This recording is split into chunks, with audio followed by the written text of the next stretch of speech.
नमस्कार, स्वागत है आपका खबरनामा न्यूज 24 में। मैं स्नेहा तिवारी आपके साथ। भारत में कोरोना वायरस महामारी को रोकने के लिए भारत के प्रधानमंत्री नरेंद्र मोदी ने 24 मार्च को 21 दिनों के लिए पूरे देश को लॉकडाउन रहने का आदेश दिया। इस निर्णय से पहले 22 मार्च को 14 घंटों के जनता कर्फ्यू किया गया था।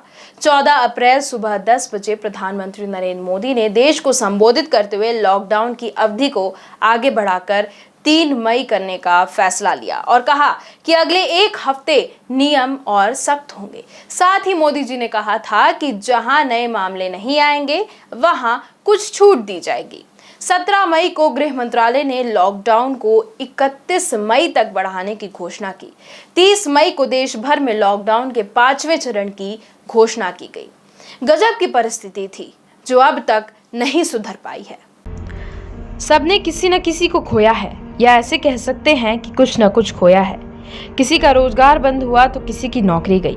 ऐसी तमाम चीजें हुई।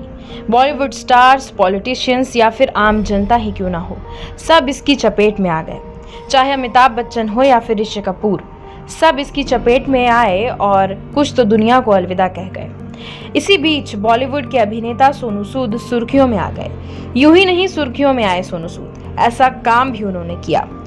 उन्होंने ऐसे संकट भरी परिस्थिति में जरूरतमंद लोगों का साथ दिया। कुछ इस कदर से सुर्खियों में आए कि एक महिला ने अपने बच्चे का नाम सोनू सूद रख दिया। पिछले कई दिनों से बॉलीवुड अभिनेता सोनू सूद लॉकडाउन की वजह से फंसे मजदूरों को घर पहुंचाने में उनकी हर संभव मदद कर रहे थे। वो उनके लिए बसों से लेकर खाने पीने की चीजों तक का इंतजाम कर रहे थे। सोनू सूद के इस कदम की वजह से हर एक उनकी तारीफ कर रहा था और ट्विटर पर हैशटैग सोनू सूद सबसे ऊपर ट्रेंड कर रहा था। लोग उन्हें लॉकडाउन का हीरो बता रहे थे। कोरोना संकट के बीच जारी लॉकडाउन की वजह से हजारों प्रवासी मजदूर देश के अलग अलग हिस्सों में फंसे हुए थे। ऐसी संकट की घड़ी में सोनू सूद मजदूरों के लिए बड़ी राहत बनकर उभरे थे। उन्होंने उत्तर प्रदेश सरकार से खास अनुमति लेकर प्रवासी मजदूरों को घर पहुंचाने के लिए कई बसों का इंतजाम करवाया। इससे पहले उन्होंने कर्नाटक के कई मजदूरों को घर पहुंचाने के लिए बसों का इंतजाम कराया था।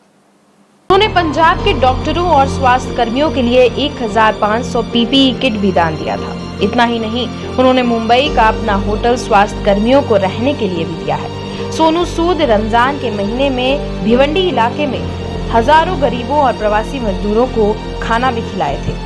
उनकी एक वीडियो सोशल मीडिया पर वायरल हुई थी जिसमें वो नारियल फोड़कर मजदूरों को बस से विदा करते नजर आ रहे थे।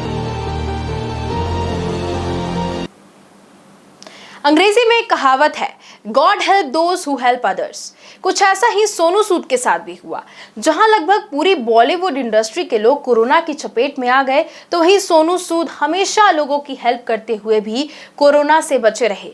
सोनू सूद ने अब कोरोना की वैक्सीन भी लगवा ली है। उन्होंने कहा है कि आज मैंने टीके की खुराक ली है और अब समय है कि पूरा देश इस खुराक को ले। सबसे बड़ा टीकाकरण अभियान संजीवनी की शुरुआत से जागरूकता बढ़ेगी और लोग टीका लेने के लिए आगे आएंगे। तो देरी मत कीजिए, आप भी कोरोना की वैक्सीन जल्द से जल्द लगाइए ताकि आप सुरक्षित रहें और अपनों को भी सुरक्षित रखें। नमस्कार।